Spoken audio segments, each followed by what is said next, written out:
It's officially official. Jim Knowles is Tennessee's defensive coordinator.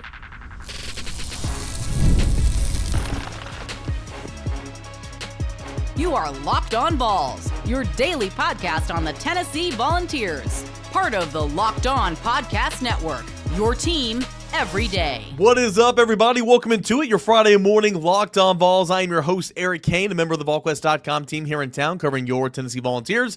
And, of course, the host here of Locked On Vols, a part of the Locked On Podcast Network, where it is your team every single day. On today's show, we're going to talk with two fellow Locked On hosts, Jay Stevens of Locked On Buckeyes, Zach Sayko of Locked On Nittany Lions are going to give their takes on Jim Knowles being hired at Tennessee and kind of what they saw from him as he was the defensive coordinator of their teams. That's coming up later in the show. But first, officially, Tennessee announces it on Thursday. We'll get into some financial details, what Josh Heupel had to say about the hire, all that and more right here on Locked On Vols. So, Tennessee has its defensive coordinator. We've talked about what he's done in the past 8 years, wrote about it at VolQuest.com on Thursday as well. I mean, his pedigree speaks for itself. His results speak for itself. I do think there are some correlations. If you go and look at the numbers where it takes a couple of years for his defense to really prove great results. Having said that, outside of year number 1 at Oklahoma State, like year 2 at Oklahoma State, much better than what Tennessee got this year. Year 1 at Ohio State, significantly better than what Tennessee got this year defensively. So I guess what I'm trying to say is, sure, there might be something to that, and we're going to hear both of those guys kind of speak on the scheme, the transition, how long it takes and all that. But if the floor is raised, I mean, Brian Rice said it on the show yesterday, like if the floor is raised, if Tennessee is just marginally better defensively, you are a playoff team this year because you win games against Georgia for sure, and you likely win a game against Oklahoma. So, yeah, I mean, I think that's important to remember here. Sure, the standard should never be the 60th best defense in the country or whatever, but if that's your starting point, coupled with the way the offense is going with Joey Halsley and Josh Heupel and Kelsey Pope and all those guys, then that's kind of a winning formula, and then you just continue to build and get better from there. But nonetheless, you can go back and check out the numbers, and we'll continue to talk about the numbers on Jim Knowles and all that as we move on. But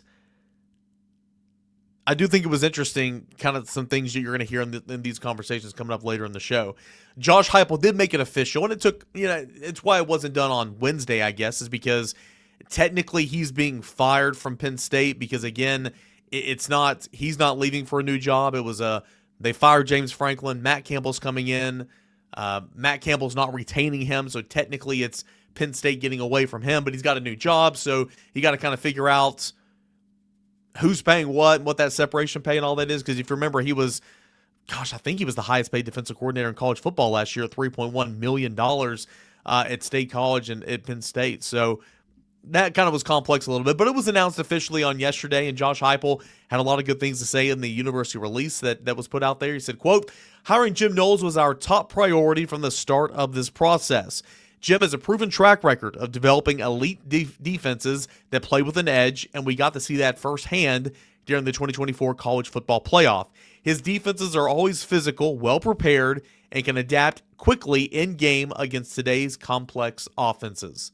He goes on to say, "He's a competitor, a winner, and someone who will get the most out of our players in practice and on game days. We are thrilled to welcome Jim to Rocky Top as he helps us chase championships," end quote. That was Josh Heupel on the new edition of Jim Knowles. Jim Knowles had one short, brief, little quote in there as well. Quote, "I'm excited for this opportunity to work with Coach Heupel and represent Vol Nation," end quote. I feel like as we get to know Jim Knowles a little bit better and we see him behind the microphone and all that, I feel like he's going to be a man of few words. A man that is all about business, a man that kind of has an old school approach, and there are more questions now than we have answers for. But I'm really intrigued to kind of see what his defense looks like, what his staff looks like.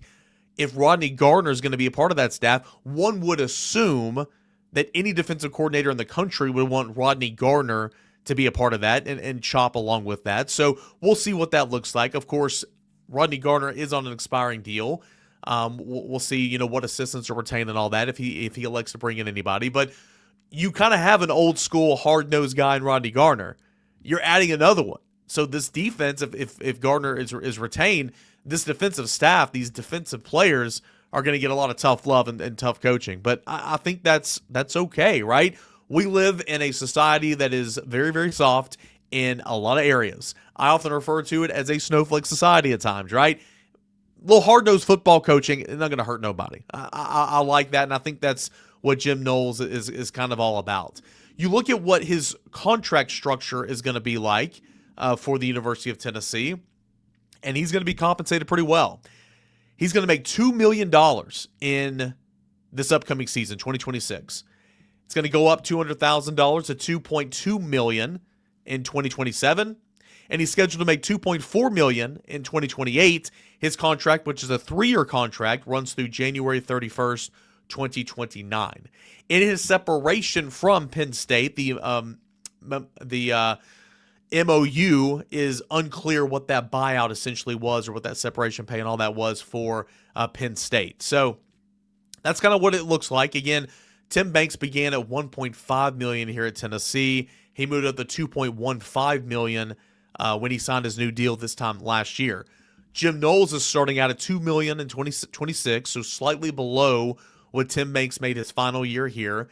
Going to $2.2 million in 2027, which will be more than what Tim Banks made here, and then $2.4 million in 2028, still significantly lower than what Penn State paid him at $3.1 million, plus with incentives up there in the bonus structure, a chance to have made $4 million this year. Of course, he's not going to reach that because Penn State was not very good.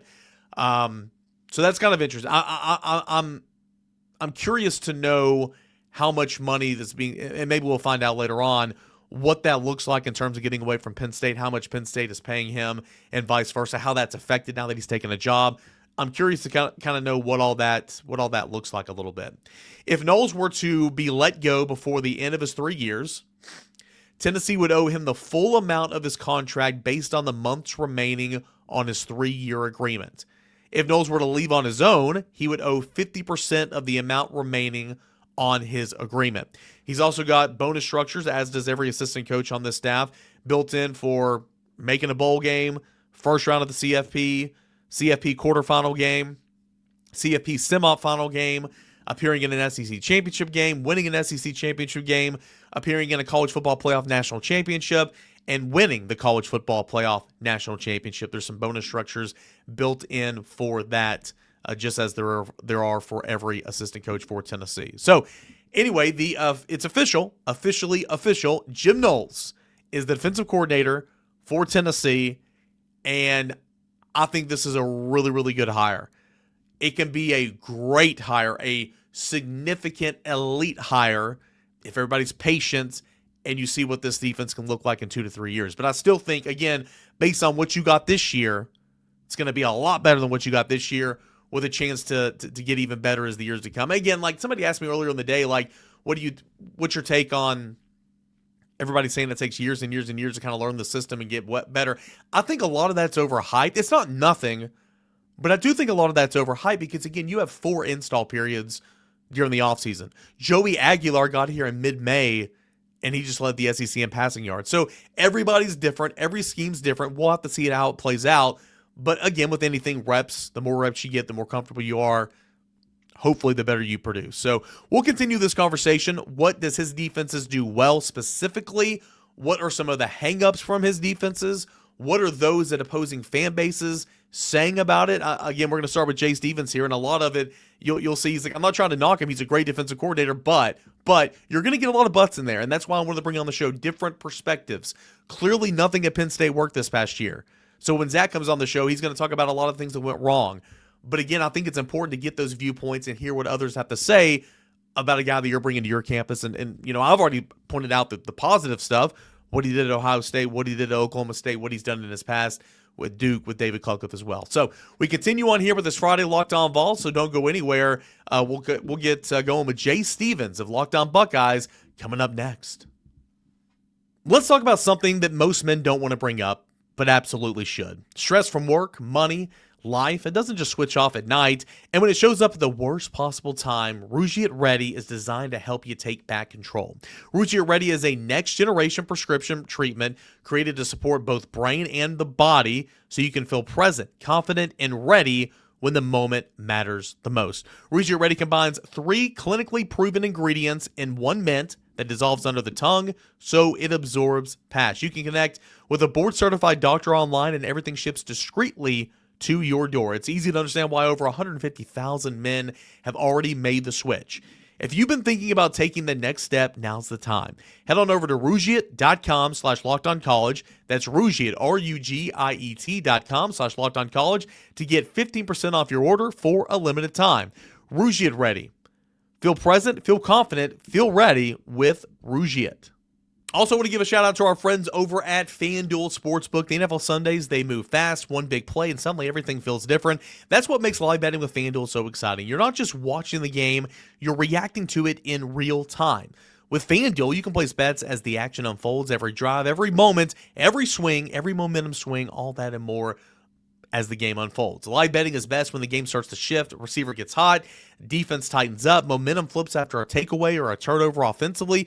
FanDuel lets you jump into that moment as live spreads adjust, the money lines adjust instantly, player props, they adjust when somebody gets hot. You can even bet on the next touchdown score, drive results, totals, and more. Everything that keeps you locked in every snap, every time, every single possibility. So, if you want to be right in the middle of the action this season, visit FanDuel.com and place your NFL bets all season long. FanDuel, the game moves fast, and so can you. FanDuel. Hey, I want to welcome on to the show Jay Stevens of Locked On Buckeyes. No, Tennessee is not playing Ohio State. No more nightmares. Wake up. Tennessee is not getting ready for the CFP game against Ohio State. Oh, people aren't going to like that one, but I mean, it was just so bad. It was bad. But I'm bringing Jay Stevens on because Jim Knowles was the defensive coordinator for Ohio State in that game and for 3 years. And I thought Jay would have a lot to say on Tennessee's hiring of Jim Knowles. Jay, first and foremost, what do you think about the move? I know he was there for 3 years, went to Penn State. Now he's in the SEC. Feels like on the surface, this is a really good get for Tennessee. It's a big get for Tennessee. I'm a little surprised that Matt Campbell didn't keep him in State College. I'm not sure the defensive philosophy that Matt Campbell wants, and maybe they just don't fit. They don't line up eye to eye, which is perfectly fine. Is Tennessee's win because you're getting one of the better defensive coordinators in the sport. He has a well-established system. He's not trying to reinvent anything. It's something that he's been doing for years, and he has transformed defenses from not only Ohio State's but even Oklahoma State, where year after year after year they progressively got better. And I think it's what Tennessee needs, and he's going to provide some life to that side of the ball. All right, so if you were to say a specialty, a strength of a Jim Knowles coach defense, what would that be, Jay? Getting the safeties to play the best they've ever played. And he is oh, my God, let me just stop you right there because that is music to Tennessee fans' ears right there. Okay, continue. He puts a lot of emphasis on the safeties, and it's a safety-driven defense. And when I first heard that goes against my own defensive philosophy because defense is always from the front to the back, even offense. If you don't have a good O-line, doesn't matter what quarterback or receivers you have, your offense won't be good. Well, for Jim Knowles, he has to get the guys in the back to be the quarterbacks of the defense, and he puts a lot of pressure on them. He leans on them every single day to make sure that the guys up in front are doing their job. They have to be great communicators. They have to be great in space, and he's going to put the emphasis there so the Tennessee safeties can help the linebackers and the D-line not have to really question anything, but more so listen to the guys in the back because they see everything. They see the entire field, and you'll be able to figure out very quickly what the defense is going to be because of how well the safeties are playing. Everybody knows about Caleb Downs and how good of a player he is, but I mean, how did Knowles work with other safeties while he was at Ohio State? He worked with them to make sure they were versatile and being able that they could play multiple positions. If you could take Caleb Downs out of it, I think one of the best things that Jim Knowles did in his first year was brought over Tanner McAllister, who was a grad transfer from Oklahoma State. So bringing in a guy in, he was a nickel corner for Ohio State, but it was a cover safety was a term that was utilized in Columbus because he wasn't a typical corner. It was, no, he can play deep. He can play up. And it all depended on what Jim Knowles called and what the offense was doing.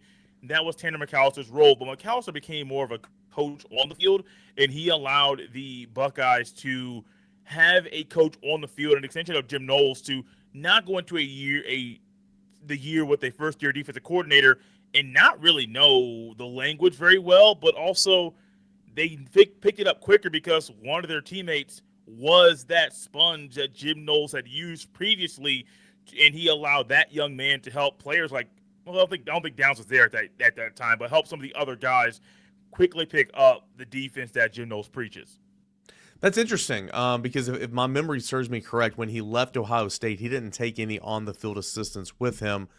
When he got to Ohio State, if you remember, did he bring any coaches with him? But he brought a player with him. So maybe Tennessee goes out and tries to get a defensive transfer from Penn State to kind of have in that same role, just like Ohio State did. Anyway, did he bring any coaches with him I know that was a while ago, from Oklahoma State to Ohio State with him?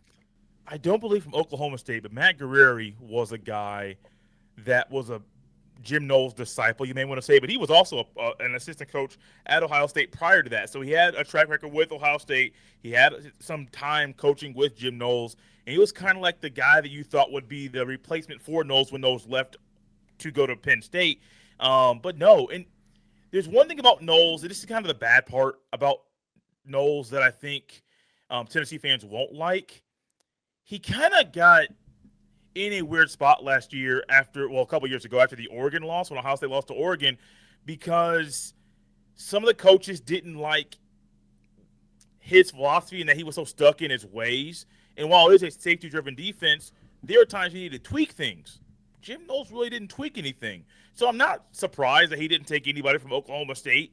I'm not surprised that a former assistant under him, that when Matt Guerrieri came, I think they were at Duke together, came over and kind of helped coach things up while Jim Knowles got to Columbus. And so I'm not really surprised, because I think Knowles' personality, he's not the most personable guy. He's not going to go out and hug you and be big with a big smile. That's not him. He's a football guy. He's a football nerd. He sits up in the box, looks like he's an assassin. That's kind of like, he's not an assassin, but it's kind of the look and the feel that you get from him. But I'm not shocked. Just by the personality that he has, I'm not shocked guys and coaches don't follow him from stop to stop along the way. You mentioned that at times he gets stuck in his own ways. You mentioned, with the safety-driven defense. What are some other ways, if any, that come to mind to where maybe fans got frustrated with them? Because, for as good as Ohio State is, and, they're DeBoer's on the hot seat, it feels like every single week at Alabama, like, fans are going to fan, right? What are some other frustrations that they've had with him in the past?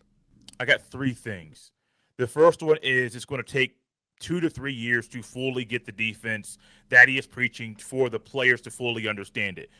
You saw it this year at Penn State, where his defense is very complex to understand, and it is not the easiest in year one. If you look at Ohio State's losses in the 3 years Knowles was there, the defense gave up a lot of yards. And it wasn't just the Oregon game and even the Michigan loss in 2024. Ohio State's defense wasn't a problem. You held them to 13 points.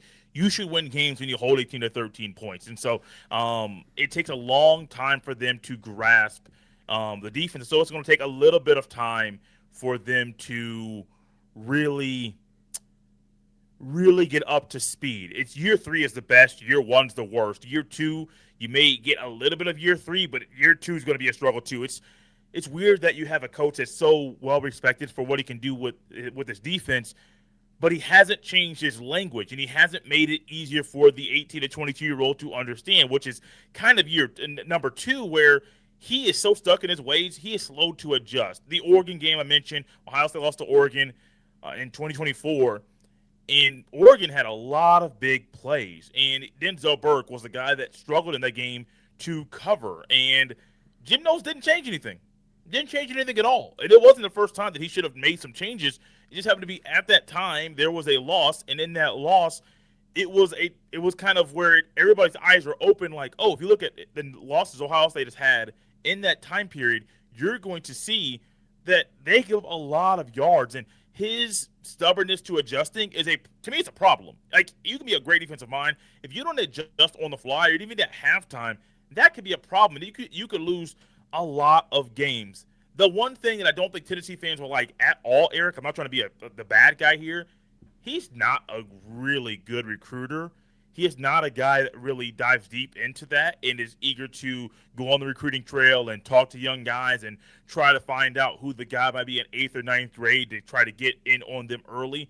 He is not a great recruiter. And Ohio State found a way to overcome that. They found a way to get some good defensive guys in. There were also some issues recruiting with Ohio State while Jim Knowles was there. And so I don't want to be the bearer of bad news. Jim Knowles is a great defensive coordinator.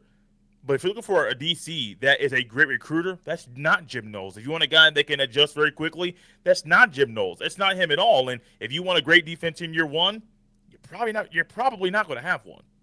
Well, it's funny you mentioned that because a lot of people brought that up. Like, well, you go look at his year one at Ohio State was not bad.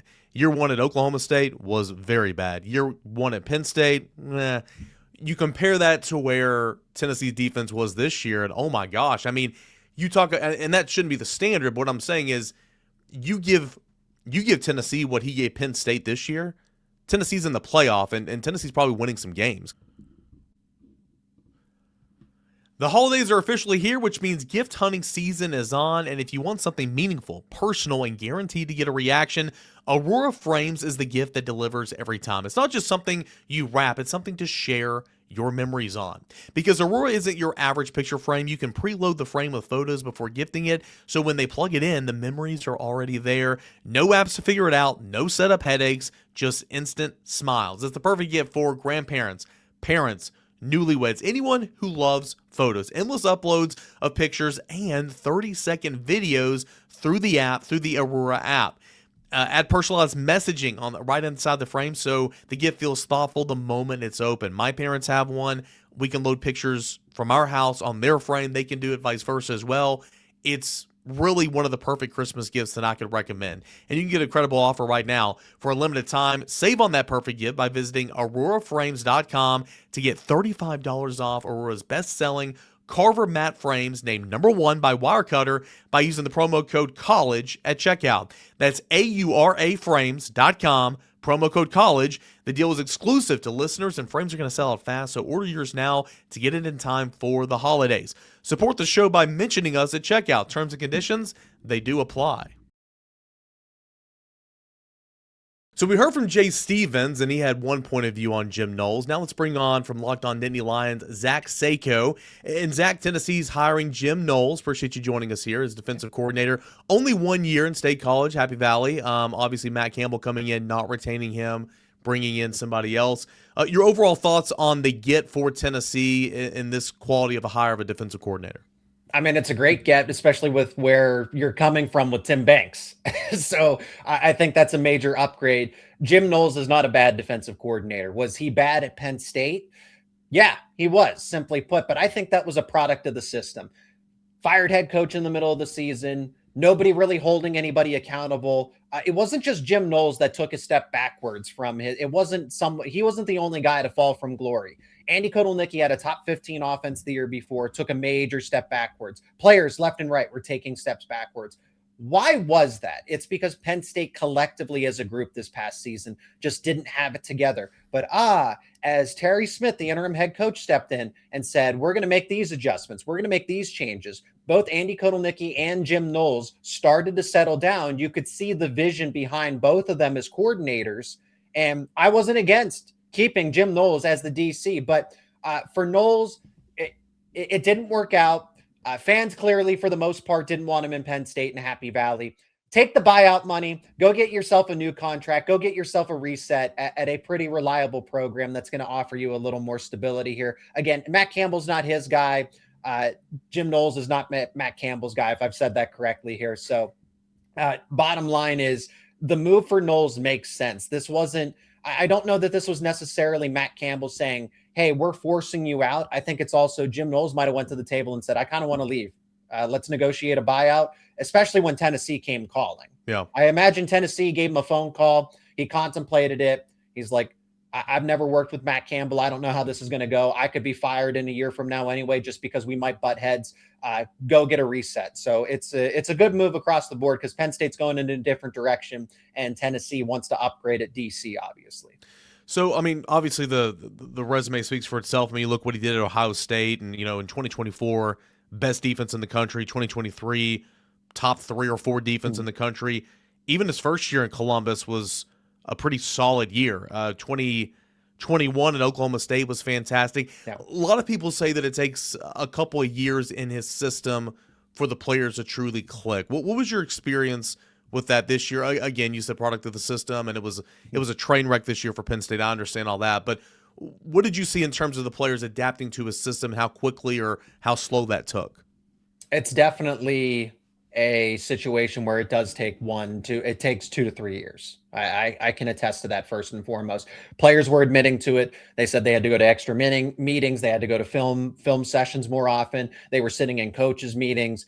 So there was an attempt to make sure that they got better and they understood the system better. But as it was framed, Penn State, it was truly national title or bust, literally, because the whole system fell apart since they didn't make the college football playoff. So it literally was national title or bust. And Penn State and James Franklin, this was one of the reasons that Penn State and James Franklin parted ways, was because you thought it was the right idea to take, in a win now situation, a defensive coordinator where it does take 3 years, where you need to have a long-term plan with him. So I don't know what Tennessee's expectations are for next season, but if it is truly hey, you got to win right now, just know that it is an uphill battle. So Tennessee offenses are typically, they were really good this year, right? They'll be able to overcompensate. But that was the problem, is that Penn State's offense couldn't keep up with some of the holes within Jim Knowles' defense. So if you're willing to commit to him for multiple seasons and say, all right, we want to get to the playoff, we really don't have a natty expectation right now, it'd be nice.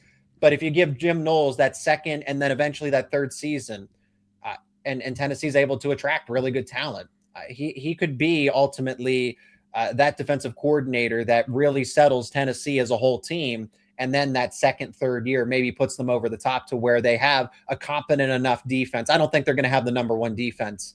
Ohio State is able to get some really good players, right? But notice how, if you have the talent, Jim Knowles, with all the parts moving together in the same direction, it's number 1. It's top 3. So that's the idea. But it does take time. Don't expect year 1 to look pretty. Yeah, if not for Tim Banks' defense in 2024, Tennessee was not a college football playoff team. A big-time step back this year. We're talking like 93rd in scoring, 88th in total defense.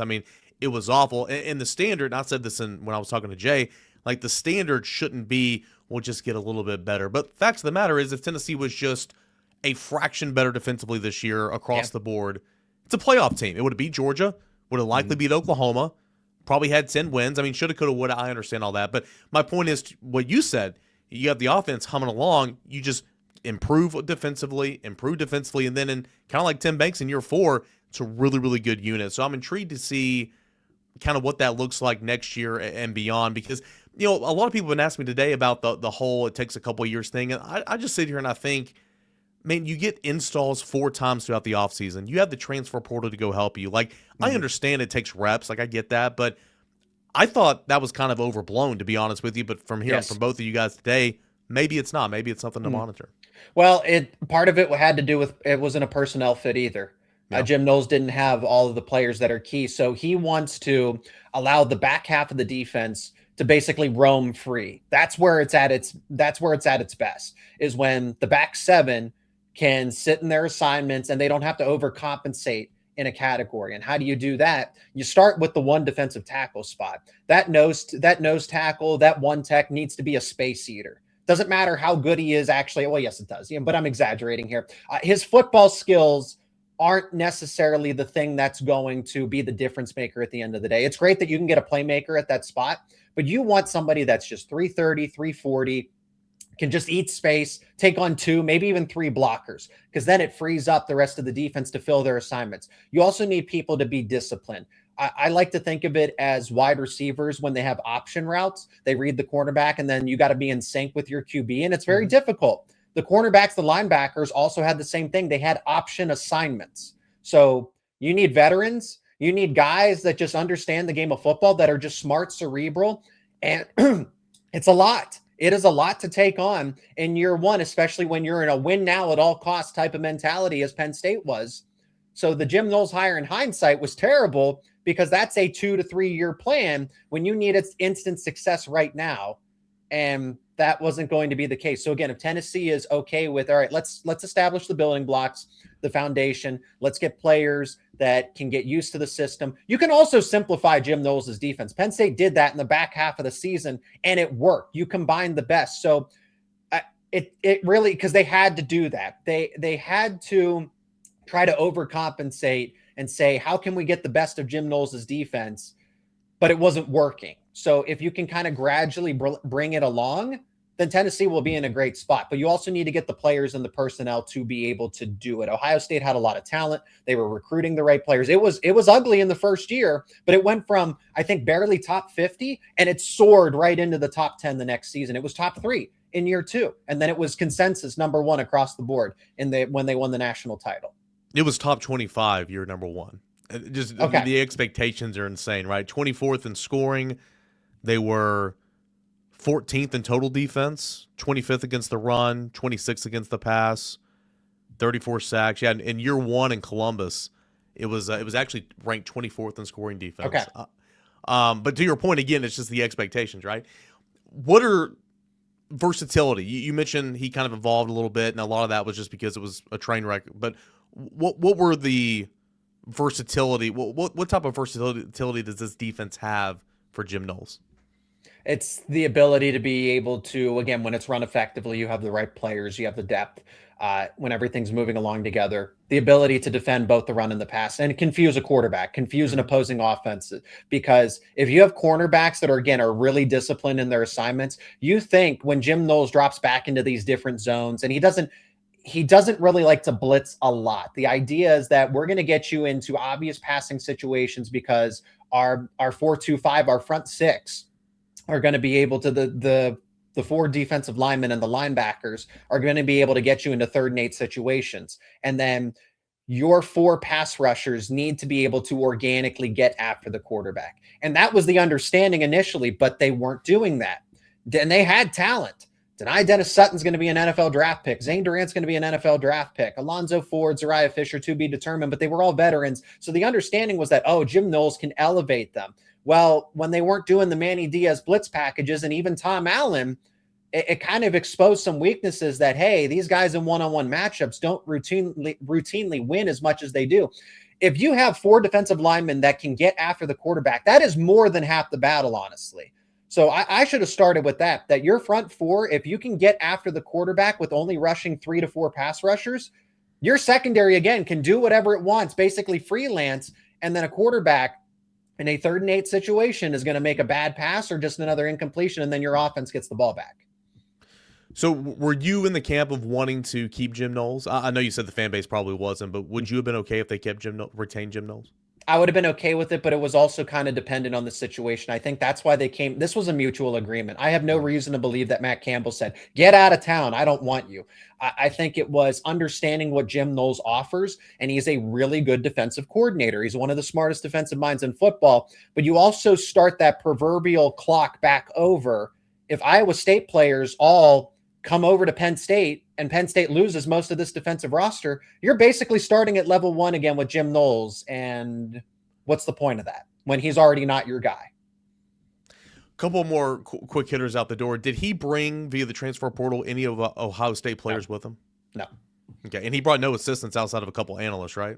He brought some, you may or may not get some analysts. It's kind of just Jim Knowles coming over as himself, he, himself, and himself. Okay. Right. So, that he wasn't recruiting much. It was just solely at Penn State. He was a defensive coordinator.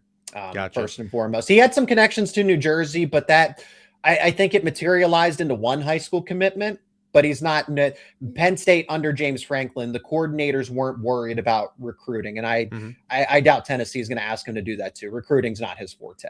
Yeah, certainly in season, Tennessee's. I mean, they make phone calls, but yeah, I mean, and I think it's like that at a lot of places. Like coordinators don't do an awful lot. Now they do some lifting in the offseason a little bit because everybody has to. But that's another thing. It's like Jim Knowles doesn't recruit, and I'm like, well, how many coordinators are out there like real go getters nowadays? Yeah, not too many.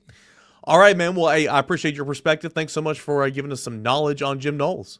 Yeah, Eric, thanks so much. I'm glad I could take you up on the invite and give you some perspective here. I think it's a win for Tennessee. Hey, thanks so much for tuning in to Locked On Vols here today. Great stuff there from Zach, from Jay, different perspectives. I think that's important. We'll continue to talk about Jim Knowles next week when we get back here on Locked On Vols. Make sure you're checking out and following the podcast Locked On Vols wherever you get your latest podcast. Coming up later today, last night was the SEC schedule release for the 2026 schedule. I'm going to do a short podcast later today giving you my thoughts on Tennessee's schedule. We know the opponents, but Tennessee's schedule, how it's laid out for the 2026 season. Did Locked On Vols make your Spotify Wrapped? Prove it on social media to secure a free month of our brand new Everydayer Club. Just tag our National Locked On Podcast Network account on any social platform and we'll drop you a code.